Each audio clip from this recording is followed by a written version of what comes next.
Purple Daily is daily Vikings entertainment. We just want the Vikings to win a Super Bowl before we die. I will ride with this group. Seriously, man. Please. And away we go. Less than 2 weeks away from determining who the quarterback of the Minnesota Vikings future is, or from a gigantic buzzkill when they go meat and potatoes at 11 and cornerback at 23. I don't think we have to be concerned about that. After the Kwesi press conference yesterday, I think that you might be, if you don't want the Vikings to wait till 11 to like draft Penix, that might be like your, oh man, that's what they did. But as far as like we go defensive tackle and cornerback, I think we are diving into the deep end of the pool, boys. That's what I think. We'll start this Feedback Friday with just some stuff about Kwesi, and we can talk about some of the things he said in that press conference. If you are live with us here on the Purple Daily YouTube channel, we appreciate you. Please click the like button and the subscribe button on this video. And over on the audio side, when you listen to the Spotify or Apple editions of this show, definitely give us a 5-star rating and a positive review as we continue to look to grow this awesome community of Vikings fans. We turn the Friday shows over to you guys, and we just collect as many of your emails. You can always hit us up, the feedback tab at Score North's on the Score North app. That's the best way to email the show. And also, if you're unfamiliar with some of our other podcasts at Score North, we've got Flagrant Howls with the Timberwolves approaching the playoffs, Judd's Hockey Show, RIP Wild Season, and also the Score North Twin Show and the Score North Twin Show YouTube channel, which we just launched a few weeks ago, spearheaded by Declan here. But Judd, you're in Iowa here visiting family for the weekend. How many quick trips did you pass on your way through southern Minnesota? Oh, my God. I think I passed about 4 or 5. And then here, they turn into quick stars. Because quick trip, there's a quick trip old school. Okay. So they become quick stars. But they are all fantastic. And right now, though, I want to talk to you about options. You are looking at some of the options here. And in particular, Quick Trip's chicken. Like, you think about gasoline, right? You think about a quick snack. You think about a pop, a newspaper. Well, at least I do. But let's talk about chicken. Fried chicken, chicken tenders, roasted whole chicken. You can put Quick Trip's chicken mano a mano against anyone else, and I'm going to tell you right now, they're going to win. That's right. Put up your dukes, because when you're talking prepared fresh daily, we're also, boneless wings. You're going to watch a game. Let's say you're going to watch the Wolves and Hawks, and you're like, I'd like a snack during tonight's game. Where should I stop? Quick Trip, boneless wings, outstanding. Again, your one-stop shopping for all of your needs. Quick Trip is the place to go. And, of course, we appreciate them as the presenting sponsor of this fine show. Amen. Okay, Feedback Friday begins with Skol VA. I'm getting very weary of the speculative narrative that there is some sort of, is it pernicious? I think it's pernicious. Pernicious? It's a great word. I don't use it much, but I believe pernicious is correct. Okay. That there's some sort of pernicious divide between Kwesi and KOC when it comes to draft strategy.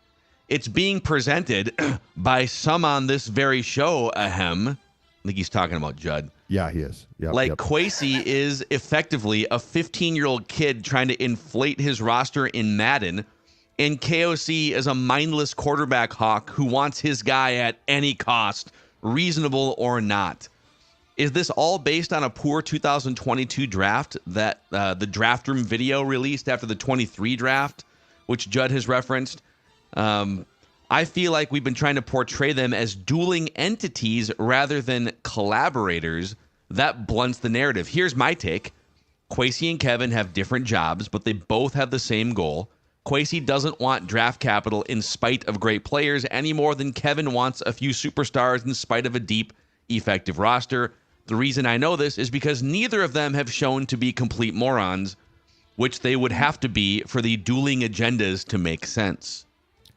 Well, first of all, okay, they wouldn't have to be morons to disagree. And in a case like this, let's admit that we should present all possible angles of where things are going. Like, unless they allow us in the draft room to see their process, and then we're like, oh, we've seen your process. You just, on Vikings.com, you just put out every conversation for the draft, so now we know.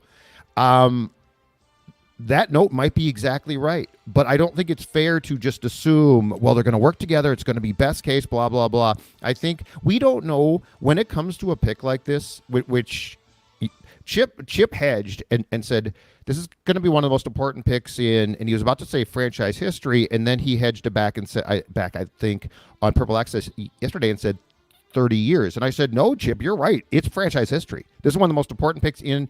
I don't think that we should assume we know a thing about these guys. Could they be on the same page? Absolutely. Absolutely. But Dan, well, Judd is trying to make a rift. All of us have covered sports long enough to know that decisions like this, you're not going to get like 100%. Yeah, you know what? We all agree. In fact, let's go to Quick Trip now and get some chicken and eat together.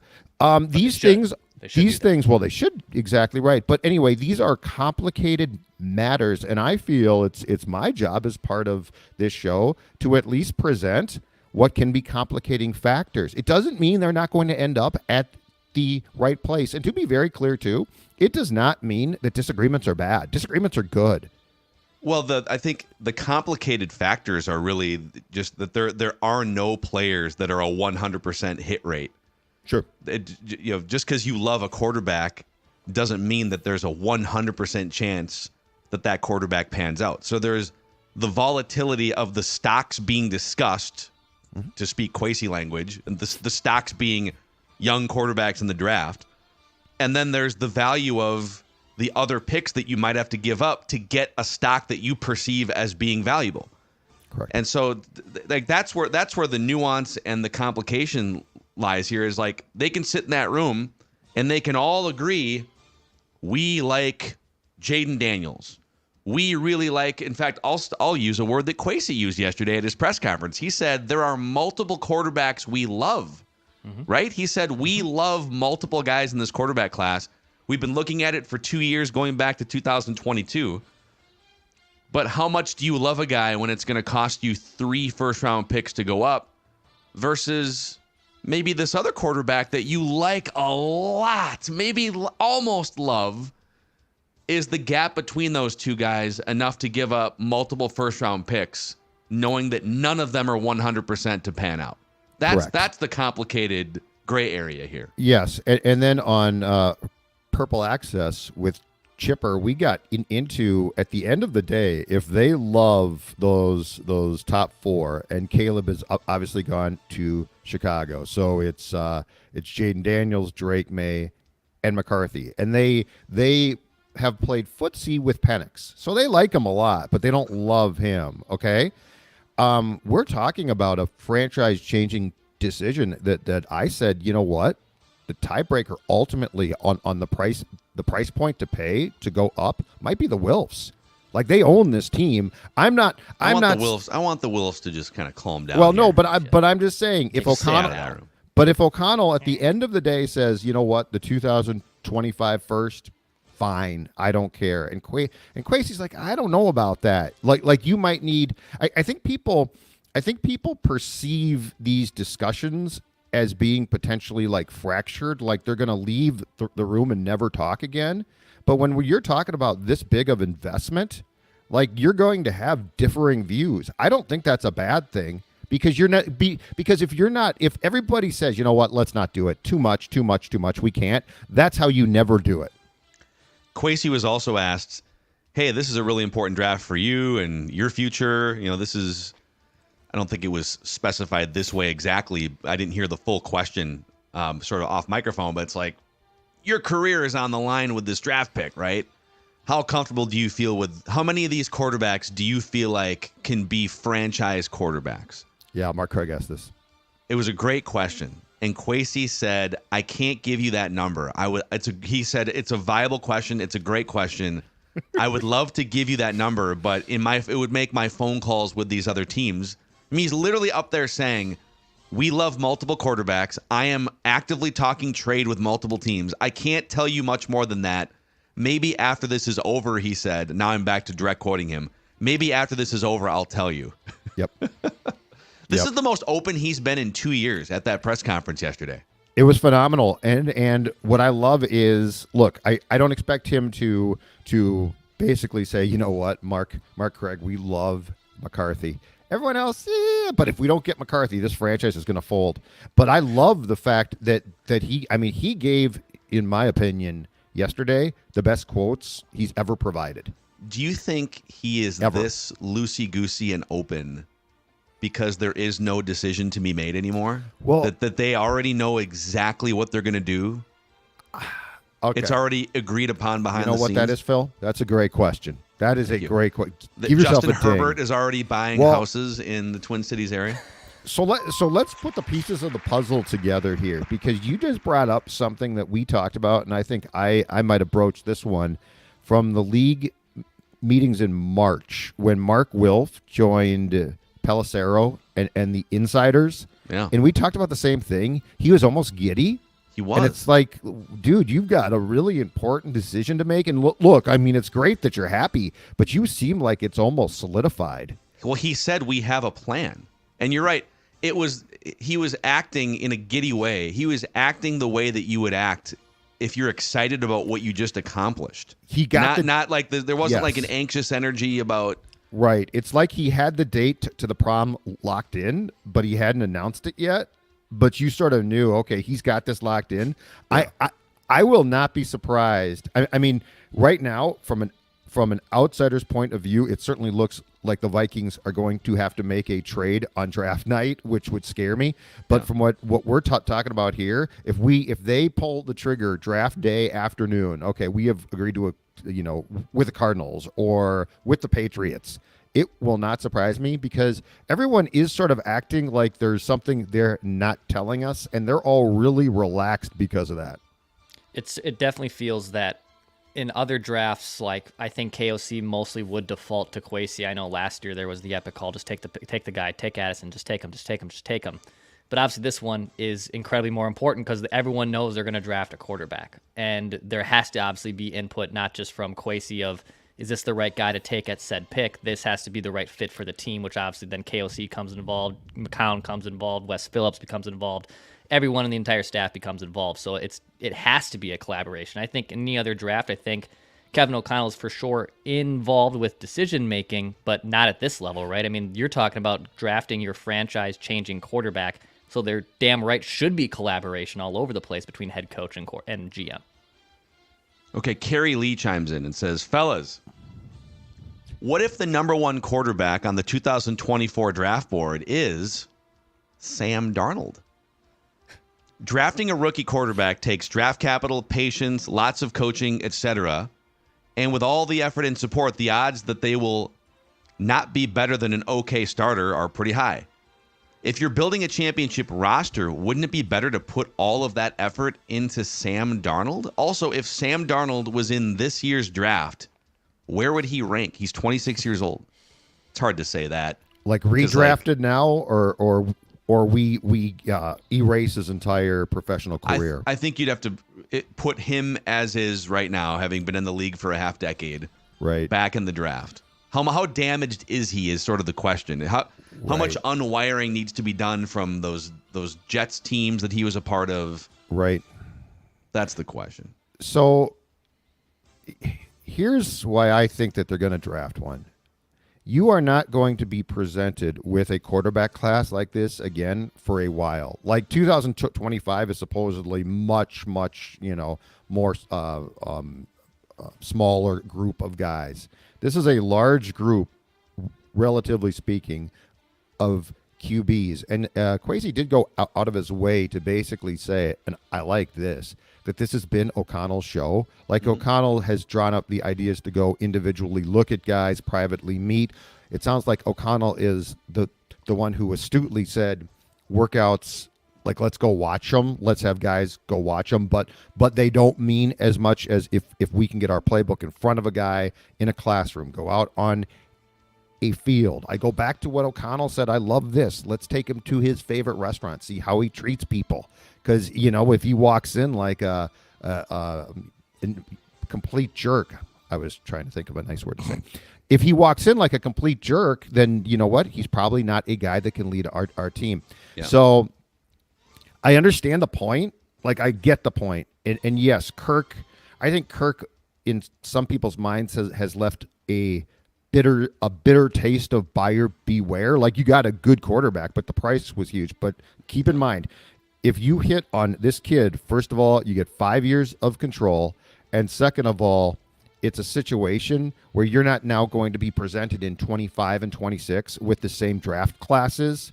So if you've done your work and you've identified 2 or 3 of these guys who you think are going to be special, I think this is the exact right time to pull the trigger, and it feels like that's what the Vikings have prepared themselves very well, might I add. For all of you who think I hate the team, I feel like they've done a very good job of preparing themselves to make that judgment without it being a reach or oh my God, we just have to draft one. Did you guys see the clip of Gabe Henderson asking Kevin O'Connell if he was in this year's draft class, where do you think KOC would go? And he basically summed it up as, I'd be a day 3 pick with a ton of upside, is basically what he said. A day 3 project quarterback with a ton of upside. I'd love to ask him, maybe we can get him on the show again for the 3rd consecutive offseason. How much does his, I'll just say, sort of failure as a 3rd-round quarterback prospect, as a player, how much has that driven everything after the coaching career? Because now he's become one of the most successful football coaches, right? There's only 32 NFL head coaching jobs in the world. He has one of them. Be a fun conversation. Just real quick, back to something Judd said.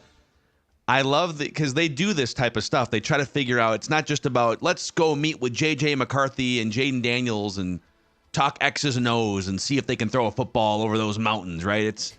They're trying to figure out, how are you mentally wired? How are you as a leader? Right. And Kwesi talked about some of those leadership traits yesterday, but I agree. You bring up the restaurant analogy where you bring a guy to his favorite restaurant, see how he interacts with the waitstaff. If you're a dick to like a bartender or a server, it says a lot about you, right? Correct. If you treat staffers at a restaurant like garbage, like you're above them, you know, so that type of stuff, if you can sniff some of that stuff out with somebody. Well, and what's your choice? A restaurant or a bar? I think a bar, because you want to see, are they reckless, irresponsible? Do they have 3.5 cocktails with but if he the chooses, team that might hire them? But if Drake May's like, yeah, let's go to my favorite bar and I'll get some eggs there as well, then I'm like, okay, how much time do you spend in the bar itself? Like, there's just a lot of little tells. This is the type of stuff that I was always convinced the Vikings didn't, with the previous administrations, didn't do well. Like, you got to know this guy inside out. And I feel like O'Connell, especially because he sort of like knows the tells, right? I think it's incredibly important. I would liken what O'Connell is doing here as a coach more to a failed baseball player. There's a lot of guys who completely, Tom Kelly, right? Bust of a player. But he knew all of the things players did, like he was wired right. And so I think O'Connell is a really, really good guy to have as a coach, because he did fail, because he knew what he wanted to do talent-wise. He just couldn't. But, his patience now, because it's why guys that are outstanding players lots of times can't coach, because they're like, why can't guys do what I did? It's like, because they're not as good as you. I think O'Connell goes into situations knowing what success looks like, in part because he didn't experience that success. Top 5, not like top 5, like the number 1 thing on the cringiest thing is when you go out to drink with someone, or maybe like you run into someone at the bar that you haven't seen in a long time, and they do treat the wait staff like crap, and like, that is a skin crawling thing for me. It makes my skin crawl and boil inside, and I can't be around it. I have to like walk away, or like I will even overly tip the bartender because like I feel bad that they're experiencing this. How about the guys that leave no tip? Or worse yet, they take the check if they didn't like the service and write no tip. Like, I just want to drive this point home. How many times in your lives have you ever been with someone who does something like that, and you have then, like, once they leave the table, gone back to apologize or tip extra or make up for it in some way? I've like gone out of my way at least twice to apologize a few times for situations. Yeah, yes, me too. I have my fiance is still a server part-time and stuff, and her favorite one is when they eat the whole meal and like, how was everything? Oh, I didn't really like the food, but you ate you ate the entire thing? Like you ate the entire meal? Why, if you didn't like it, why did you eat the whole thing? And then they tip less because, right, it's not her fault. Yeah.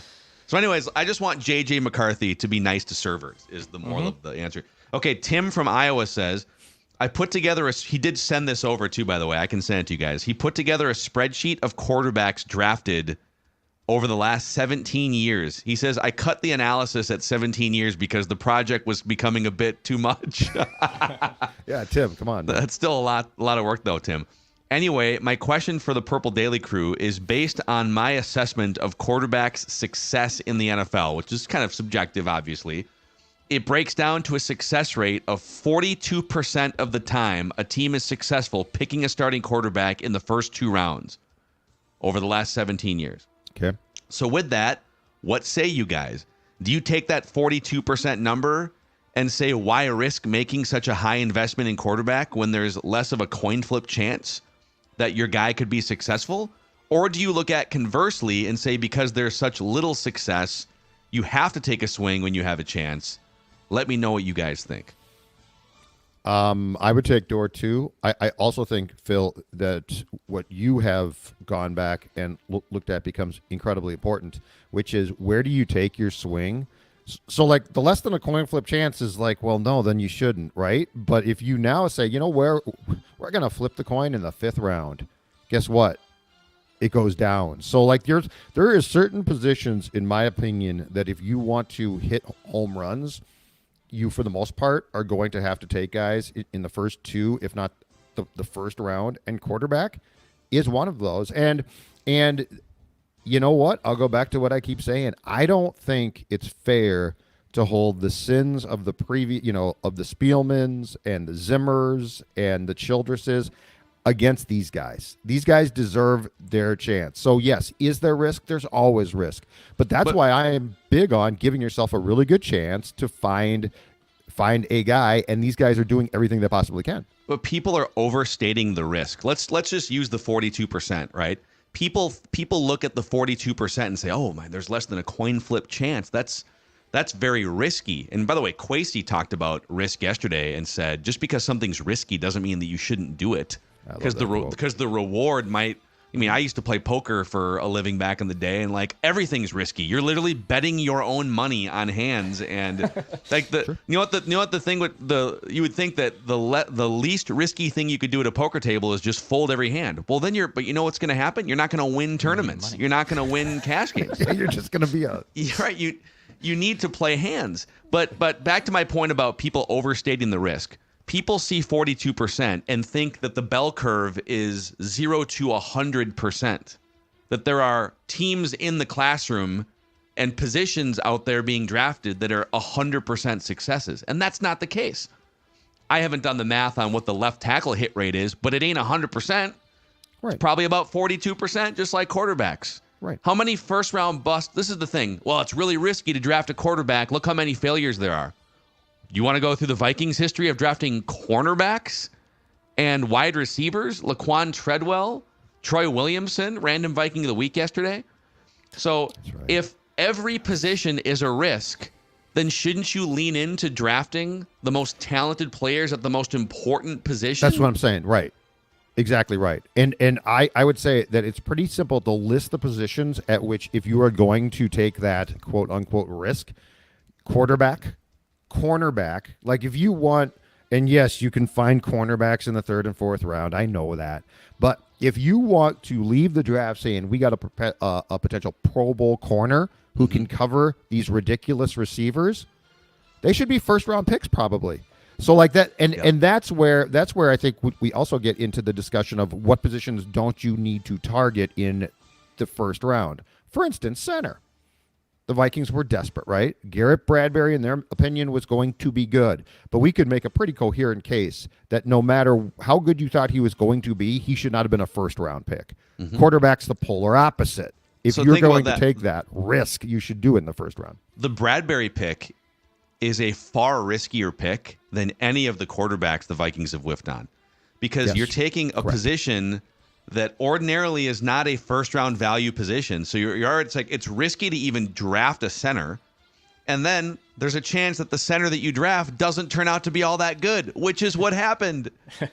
That was risky. I'd rather take, if I'm going to take a risk, I might as well take a shot at a guy who's 6'4" and can throw the ball 70 yards down the field, Drake May or whoever. So, okay, Nick Howard chimes in, says, have you guys seen the PFF Steve mock draft from yesterday?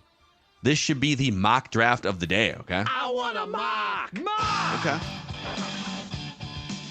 So here's our mock of the day, presented by our friends at Aquaside. Declan, it is looking like lake season this weekend here in the Twin Cities. Yeah, I'm very excited. We're getting in the 60s and 70s, and, we're closer and closer. People are trying to probably put in those docks at their lakes, at their cabins and whatnot, and then you step in there and you realize, what has grown in here over the wintertime, and maybe there's some nasty algae in there. You don't want to step into that, and you might be looking at it and not even knowing what the heck it is.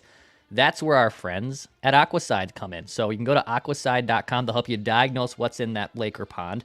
And then they have Aquaside pellets that'll help you kind of get rid of that type of stuff. So you have a nice, easy step into that lake. And these are safe products too. They're registered with the EPA and DNR. So these aren't just some random willy-nilly products. These are safe products. You can go to aquaside.com. Shipping is free. You can go to aquaside.com to learn more. Also, as you guys know, the third annual Purple Daily Draft Party is coming up in less than 2 weeks, Thursday, April 25th at the Fillmore in Minneapolis. And our friends at Popped Corn are the official flag sponsors. That's right. Everyone in attendance is going to get one of Judd's Purple Daily flags to wave whenever something exciting happens. I have it with me right now. You didn't travel it down to I didn't travel to it down. Iowa. It's not like your blankie. You don't just like hold the Well, flag. at home it is, but not down here. Yeah. You should get one of your hands replaced with a flag. Sounds like a terrible idea. Edward Flag Hands. Edward Flag Hands. That sounds like an awful idea. I can't type. All VIPs in attendance will also get a Popped Corn sample bag. So thanks to Popped Corn for helping power the Purple Daily Draft Party. Okay, here's our mock from PFF Steve. The Bears take Caleb Williams. The Commanders take Drake May. Okay. Yep. And then we have a trade for the number 3 overall pick, where the Minnesota Vikings are now on the clock. Good thing they met with Jaden Daniels at the last second. Got a face-to-face with him because that's who PFF Steve has the Vikings trading up for. But the trade details are the interesting thing. He says the Vikings move up to the 3, and they only give up the 11 and the 23. Is there a chance that, because New England's doing a great job of leaking things to like Boston media saying, if you think it's going to be the 11 and the 23, think again. Try next year's first, the next year's first, a couple of thirds, a seventh, all this stuff, right? But is there a chance that maybe the demand for that pick, we know that the Patriots need to beef up their roster. They're probably best suited to move down. Maybe the market for that third pick isn't as strong as they would hope. And by the way, like if the Giants are going to move up from 6, are you going to get more from the Giants going up 3 spots than the Vikings would give you with the 11 and the 23 moving up 8? I don't know. If the Broncos aren't in the mix, I don't know if the Patriots can get anything better than the 11 and the 23. I think if they couldn't, they might stand pat. I wonder if PFF Pat the Patriot. By the way, bring back that helmet, okay? Bring back the old school Patriots look. Anyway, I wonder if PFF Steve has some steam. Oh, I just scrolled down, by the way. Oh, this is wild. So Cardinals taking Marvin Harrison Jr., Chargers taking Malik Neighbors, Giants taking Joe Alt, Titans taking Talise Fuaga, Laiatu Latu, the edge rusher to the Falcons. Okay, pretty standard. Roma Dunte to the Bears, standard. Brock Bowers, Jets. And then the Patriots with the 11th overall pick take J.J. McCarthy. So this is a classic example of if and then Penix goes next to the Broncos. Would you rather have J.J. McCarthy and keep the 23, or would you rather move up to take Jaden Daniels and include the 23? I think the Vikings. I don't have a great answer. I think the Vikings might stand pat there, but the problem there is you can't automatically assume that McCarthy's going to drop either. I feel like the 11 and 23 alone would not get you 3. Mm. I feel like the Broncos would give up. Now they wouldn't have a second first round pick this year, but I feel like the Broncos would give up bigger package for a quarterback than that. Partially because Sean Payton, he ain't a young man. And this turnaround's going to take a little bit of time. I don't know his patience is going to be, and I'm guessing that unlike the Vikings case, where I think there could be disagreements, but it's somewhat collaborative, if not very collaborative. I don't think George Payton, if Sean Payton comes in and says we're trading up, I don't think good old George has a leg to stand on right now, right? Because he's like, I don't want to do that. George Payton, he was a great assistant GM for the Vikings, but how he has made it through this Russell Wilson debacle is. And didn't he also hire Nate Hackett? Yeah. Yeah. Yeah, that's what I'm saying. I don't think he has a. I don't think he has a. Well, Sean, I've done a really good job here. No, you've sucked. So we're going to make this huge trade, and Sean Payton ain't going to care about like future firsts.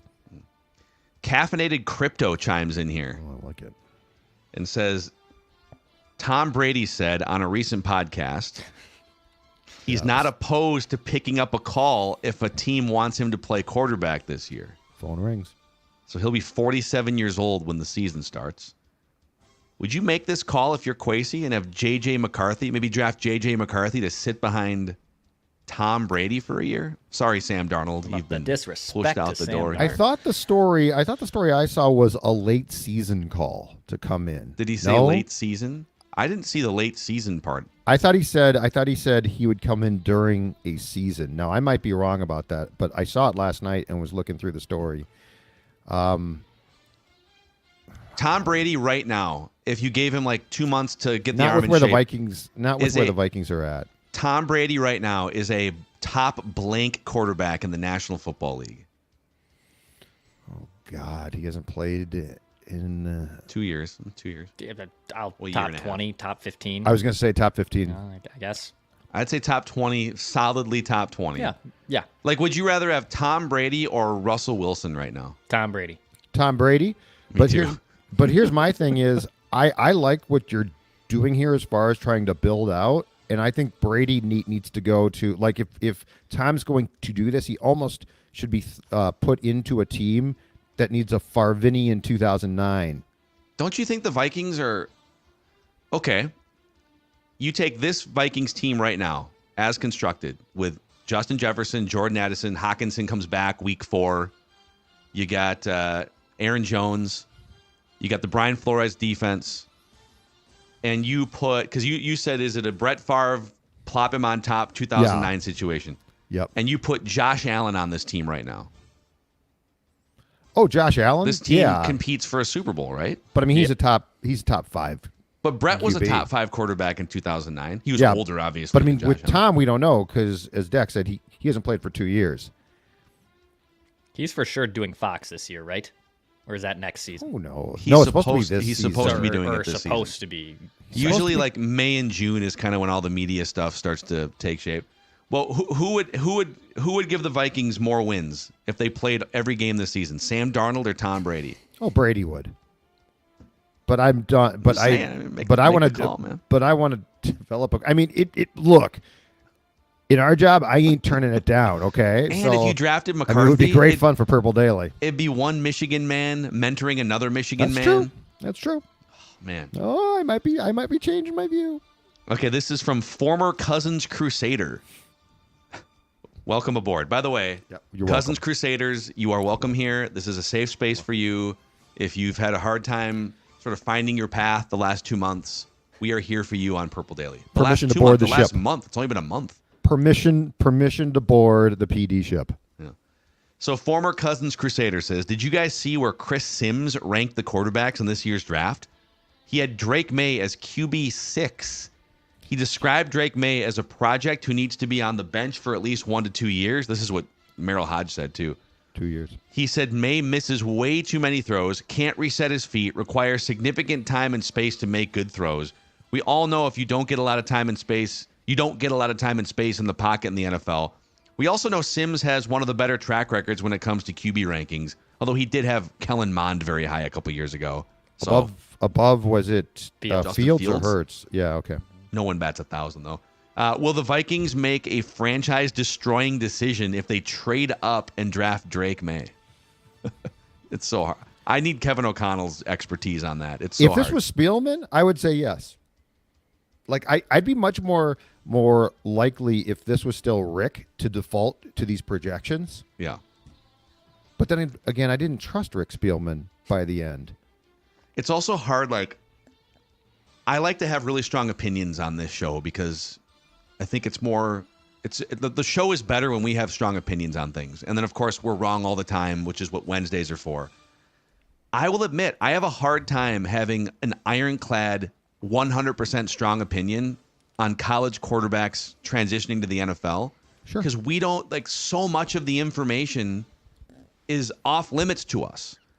We don't get to sit in that restaurant. We don't get to sit behind the scenes and figure out if a guy can process information, right? Like, it's really hard. All we can go off of is what other people like Chris Sims and the games that we watch. Like, it's one of the hardest things to have a strong opinion on, I think.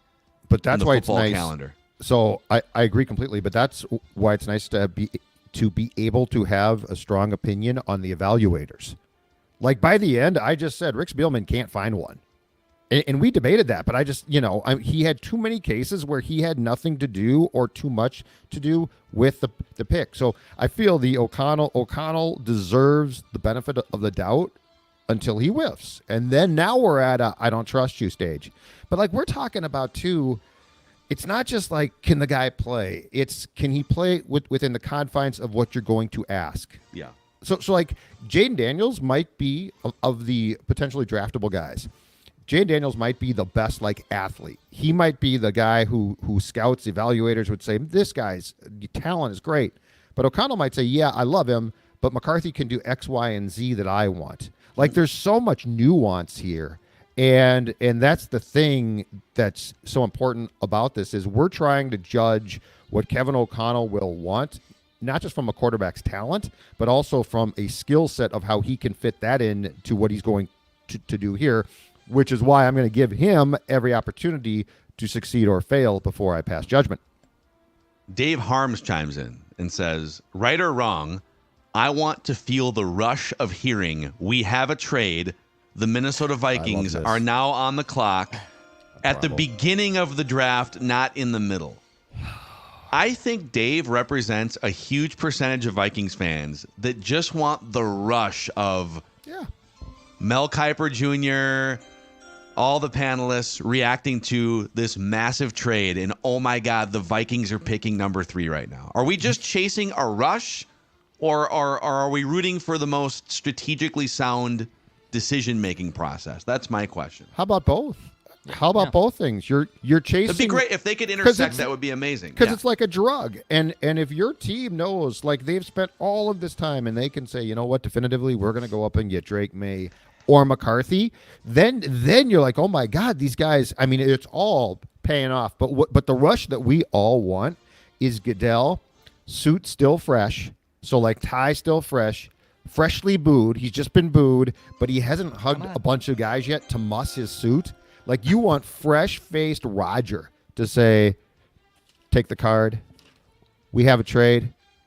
That's what you want. And then the crowd will go, huh? What? Already? It feels like people are chasing a rush here more than they're. Don't be afraid of the rush, Phil. Yeah, chasing. I'm not afraid. I would love Hey, if we could get the rush and it's the right decision, I'm all in. Obviously, that'd be great. I just feel like people are, because the Vikings have never taken a quarterback in the top 10. They very rarely make a big trade up the board. People want that sugar high. They want that rush injected into their football veins. I don't do drugs, but if I did, can you imagine that your supply comes in and it is like the purest stuff, the best stuff? That's what this could be. That's the rush. Like it's not, it's like the purest stuff. And now you got both things. It's pure Colombian trade card is what. Yeah. Exactly. That's my point. It just arrived. Okay, this next question comes in from a Judd in St. Louis Park. Hello.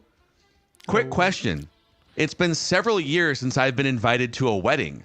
What does black tie mean? Can I wear jeans? I'll hang up and listen.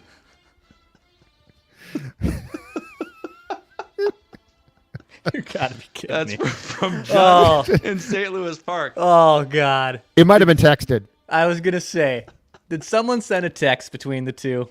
It might have been texted. It's been a while since Judd has I have wedding. not been. Is it like, can you wear a black tie with anything else? Or does it have to be, like, what are the accessories that Judd needs to prepare for here? Can it be a suit and a black tie as opposed to a tux? Yeah. It can be a suit. Yep. Okay. Just basically no jeans, no polos, no. I wouldn't wear it. Oh, no. I wouldn't wear that. Iowa State hooded sweatshirt. Yeah, I know that would. You'd be shocked. You guys have been to I've never weddings. done that. There's always been a handful of that. So that is what black tie means. Okay. Class it up a little bit. That's what it means. And it'll be, Judd, as I think you said to Kelsey when you first met her, it is an A-seed venue, so you won't be sweating. I saw where it is. It's very close to me. Love that very area. Close to you. Love that love area. that. I love that. But I was a little bit, but I opened the invite and I showed Dawn, and she immediately said, "You know what black tie means, don't you?" And I'm like, "No, what?" She goes, "You got to wear a tux." I'm like, "I ain't wearing a tux," and it became a very Curb thing. Yeah, because I was like, well, then I can't go, and I'm like, well, I'll send him a nice gift. You would, but I ain't going prefer to get not a tux. to go. I mean, I feel like you would a prefer little not bit, to go. Little bit, but I mean, I feel like I should go. But if I can wear just a suit and like a you nice, can wear a suit. Okay, that's what I was suit. curious. That's I totally actually on the drive here yesterday, I did some Googling and I did find out that it says that black tie was tux, like it used to always mean tux, but now it's been updated to it's still okay to wear like a nice. The whole world is more casual now, right? So which I like to think I helped start. Yeah, you might have. I have a wardrobe change actually for dinner, so I will be. I will be changing jackets.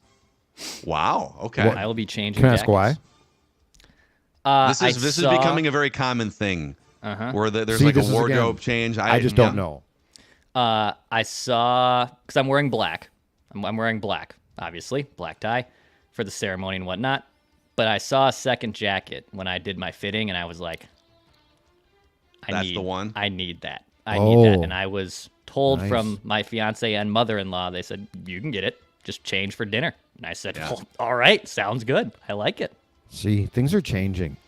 I might do an outfit change halfway through the night too. We'll see. And there might be an announcement. There is a private room upstairs in the event a breaking news happens. We can potentially go up there and do a podcast. There's a podcast room up there. There. I think the groomsman room has direct Ethernet. So yeah, I mean, in the it's kind of NBA free agency. I wonder season, if Well, hold on a second here. If that's the case, actually, you know what? Once the service and all of the official stuff is done, Phil and I could actually like live stream this whole thing then, the reception, and host it. I feel like the Purple Daily. I mean, the Purple Daily crowd. You tell us right here, folks. But if you'd like to see this, I mean, Declan, you got a lot of fans. Do you want us to live stream the wedding reception on the Purple Daily YouTube channel? Yes. Let us know. Like the groomsman's dinner or the speeches. Yeah, the speeches, not dinner. Sure. The speeches, Declan's speech, all of that good stuff. Or we could just have a Judd cam where it's like you don't see anything else because we want to keep some things private to the room. Yeah. But it's just like Judd selfie cam for the entire night as he I feel like Phil and I could host food in. Let me run this by the authority here, and I'm dead. Let's see. I feel like Phil and I could host it. Yeah, I mean, I could 100% see that fantastic being. time. Hello and welcome to Declan Goff's extravagant wedding. I did Judd, you were at Doogie's wedding like 15 years ago, and Doogie I asked was not. me. I didn't get to go. What? Steelers Vikings 2009. Oh, because Dawn was there. Dawn was there with her friend. Yeah, I think they passed out drunk. Yeah, well, everyone did. It was Doogie's bachelor party and wedding. I didn't get it. Yeah. Oh, that's right. I did go that. But he kind of told me last minute, like, hey, I'd love to involve you. Do you want to be like the ring announcer, the MC for the wedding party? And do like the Michael Buffer thing, introducing from Boston, Massachusetts, the best man. So I don't really want to do that for Declan's wedding. Not that he was asking, but I would totally live stream on the Purple Daily YouTube channel. Anyhow, okay, J.R. Tardy chimes in here with another question. Okay, guys, at what point do you consider yourselves Justin Jefferson Crusaders? He literally is the wide receiver version of Kirk Cousins. Absolute stat monster between the 20s. How many playoff wins has he given the Vikings? Let's look at it the same way. How many championships are won by teams building their roster around a highly paid franchise wide receiver? After examining this question, the answer is really 0 in the last 20 years, unless you want to count Reggie Wayne, Marvin Harrison in Indianapolis. With that being said, why is your argument different for Jefferson than it was for Kirk Cousins? Well, first of all, Jefferson, and I get the point. So your point is a valid talking point, but Justin Jefferson is top 3 in the entire league of what he does. Kirk Cousins is not. Kirk Cousins is not close to top 3. Now, the interesting point, and I'm trying to remember, I saw this brought up. Who the hell brought this up? Was it Albert Breer this week? He was asked about the wide receiver market, and the reason why guys like Jefferson might start to get traded is because there are so many great wide receivers coming out of college now. Like this whole class, I mean, Thor and Tyler have both talked about, like, this is a stupid, ridiculous amount.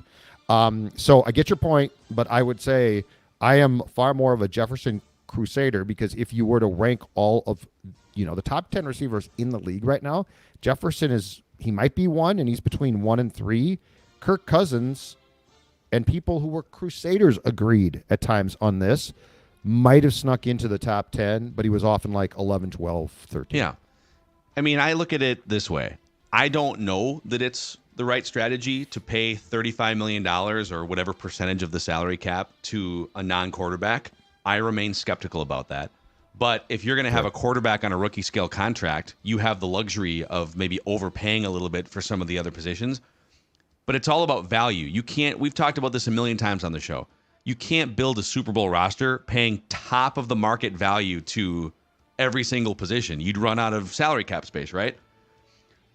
That's why if you're going to pay top of the market value for something, it better damn well be for the best at that position. And the Vikings were paying near top of the market value for Kirk Cousins, being nowhere near a franchise carrying quarterback. So that's why there's no difference. Like, I remain a little skeptical about paying a wide receiver like $35 million a year. Yes. But he helps elevate a J.J. McCarthy, a Jaden Daniels, and maybe you can cross that bridge in 2 years and trade him later if you need to. Like the Chiefs did with Tyreek Hill, like the Buffalo Bills have done with Stephon Diggs, etc. So there's just a big difference between paying the 12th best quarterback, top 3 cap hit money, which the Vikings did for most years, and paying the best wide receiver, the best wide receiver money. Right. Well, and plus, too, in at least the Vikings case, Kevin O'Connell is uniquely qualified to help elevate the play, which he did with Kirk. I mean, Kirk Cousins was a better QB, there's no question about it, with KO as his coach. Justin Jefferson, I'm not saying that McCardle doesn't help him. He does. But I am also saying the starting point of Justin Jefferson's talents are his own. Like, he is great the second he steps on the field without help.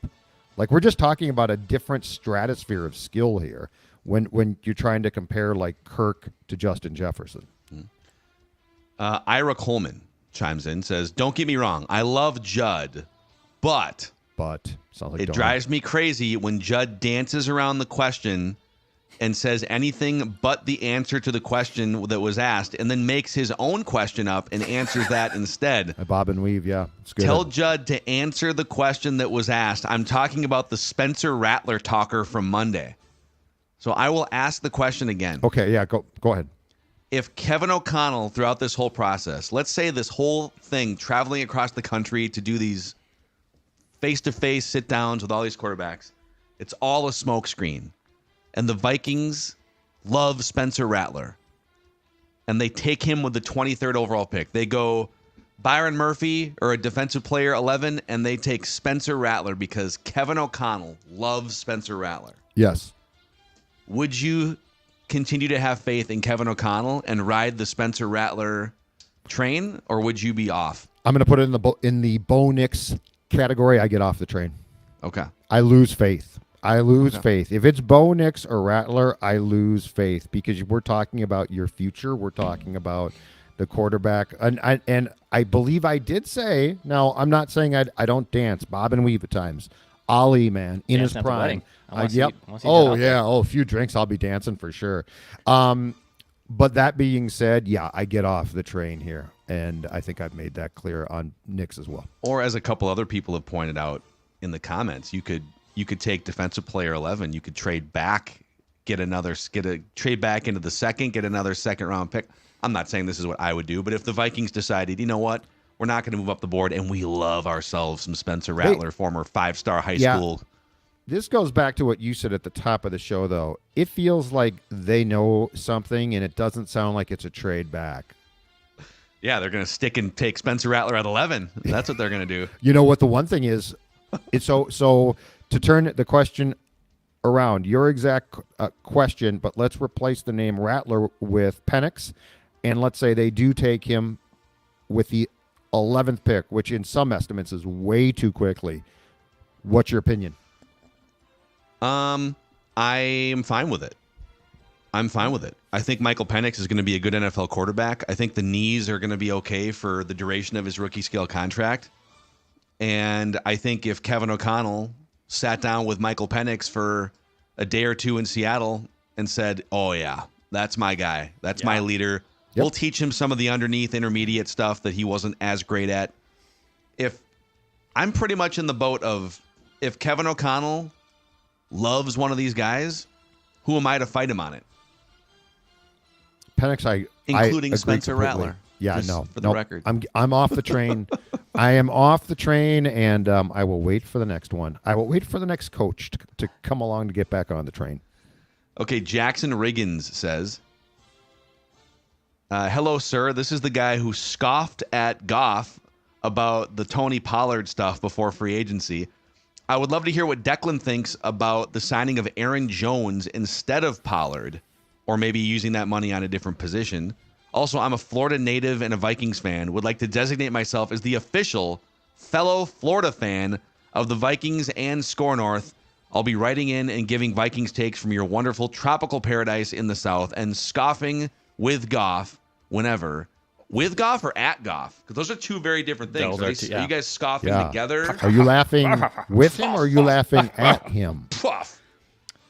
Aaron Jones. I like Aaron Jones a lot. I put him right up there with Tony Pollard. I know that was the one I pinpointed a lot that I wanted the Vikings to go after. When Aaron Jones was on and healthy, that Packers offense was a whole lot different. So, and I think the fact he actually missed time last year, I know there's injury concerns. You can look at that and be like, oh, but he's going to get injured. Well, there's not as much tread on the tires either. So I think that honestly helps his mileage. It's kind of like you're buying a used car with these running backs. So I actually think Aaron Jones fits in great in this offense. So I'm really excited. That Madison didn't work. And Ty Chandler, I don't think, is the type of dude that is ready to have 300, 400 touches in a season. So Aaron Jones, as your solid one starting running back option, I'm a big fan of it. I like it a lot. Oh. I mean, Pollard's a lot younger. But I'd be a little nervous about. I'm in on Pollard. I'm also in on Aaron Jones. But the one thing about Pollard is his workload went way up, his productivity went down, and now does attrition start to catch up because of the workload thing? But no, a couple more here for you guys. But let's do our Meadows app giveaway real quick here, Declan. Yeah, so the Meadows at Mystic Lake, which I've obviously been talking to you guys about before, we're also doing an app giveaway. So our friends at the Meadows at Mystic Lake and Score North, we're teaming up to give away a one stay-and-play golf package for 4 each month this season.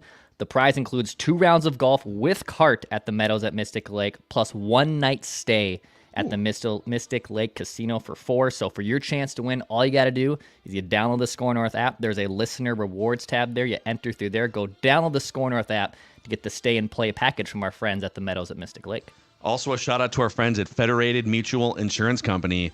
There's business owners out there we know that consume Purple Daily. We appreciate you, and you understand the importance of protecting your reputation, your workplace, your employees, financial assets.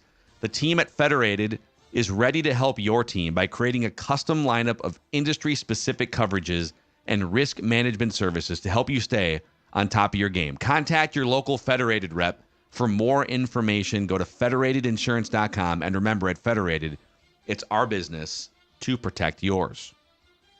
Okay, let's see here. Let's go to Trey Miller. Hey guys, wanted to touch base. Thank you for the podcast. I am probably one of the biggest Vikings fans you will come across. Been a fan for 60 years. was born the year they became a team. Wow, man, that is a long time, man. I have a Viking-themed house, car, truck, golf cart, and live in Florida, and am a season ticket holder as well. Wow. So you bouncing back and forth for the games. Now you guys hooked me up with some great information after I used to be stuck with Viking Update for years, or I was stuck on Viking Update for years, not in a bad way. I have a Facebook page, and strictly for Minnesota Vikings fans, but full of pictures. The Facebook page is called It's Viking Time, Baby. Or on YouTube, he says, too. Search It's Viking Time, Baby. So, Trey, maybe you get some more followers out of this shout-out here. It's Viking Time, baby. Man, a Vikings-themed house, car, truck, golf cart, and season tickets from Florida. That is potentially a very understanding spouse. Yeah. Or is Trey single? Well, it might be. But as long as Trey's happy, that's all that matters. Honey, we need to adjust the left horn on the outside of the house. Yep. Looks like it's coming down into the electrical wiring. We're driving to church in our Vikings car. Get on in. My fiance compared me to, which kind of irritates me because I don't really like this movie as I've gotten older. We've done it before, but she said we're now living the life of Fever Pitch now that I'm covering the Twins and everything revolves around my schedule with home games for the Twins. Yeah. And I'm like, oh, God, now I'm Jimmy Fallon and Fever Pitch, who's just like, so super nervous. And, hey, buddy, what's going on? And I'm like, I don't want to be that Jimmy movie Fallon. Makes me uncomfortable. It does. I liked it as like a kid, teenager when it first came out. But when we redid it on Rom-Com Rewind, I was like, this movie stinks. This is not a good movie. Well, the fact that Drew Barrymore drops herself from the center field onto the warning track at Fenway Park, where she would have broken both her legs. Like, you can't do that. That's how the movie should have ended, with her just like crawling across the warning track with a compound fracture. And then being arrested. Oh, God! And being carted off the field. Why? Matt Alex says, hey, guys, first time chiming in here. I find it impossible that the Vikings have little interest in Jaden Daniels, so they finally did schedule a face-to-face with him. Last year, the Vikings had tons of ambition to trade and acquire Anthony Richardson, according to reports. Richardson also had a horrible completion percentage and had much as Kevin O'Connell loves accuracy, he still really pushed for a trade to get Richardson. I'm coming to think May is a possible smokescreen from the Vikings to get Daniels. I mean, Daniels is a lot more accurate than Anthony Richardson was, so I could see him being a better fit for the Vikings than Richardson. Yes. We know that the Vikings would love to trade up and take a QB. I would say it's safe to say this. We have no idea which one. Yep. I mean, we're just guessing. We're going to find out in less than 2 weeks. We're going to find out when the Patriots are on the clock. Oh, no, we have a trade. Amazing. All right, boys, that's the end of this Feedback Friday edition of Purple Daily. Thank you to the audience who has stuck with us through this off season, and maybe those of you who have discovered us this off season. We appreciate you, and we are a 365-day-a-year Vikings content platform. Yes, even after the draft, daily Vikings entertainment all throughout the Even summer. more so. We got a bunch of lists that we're going to be unveiling. We got I'm sure, this summer. OTAs, mini camp. I mean, my God, we can start to assess that young man who's throwing passes, pass judgment before he ever plays a game. It's going to be great. We just want the Vikings to win a Super Bowl before we die around here. We'll see you guys tomorrow on Purple Daily.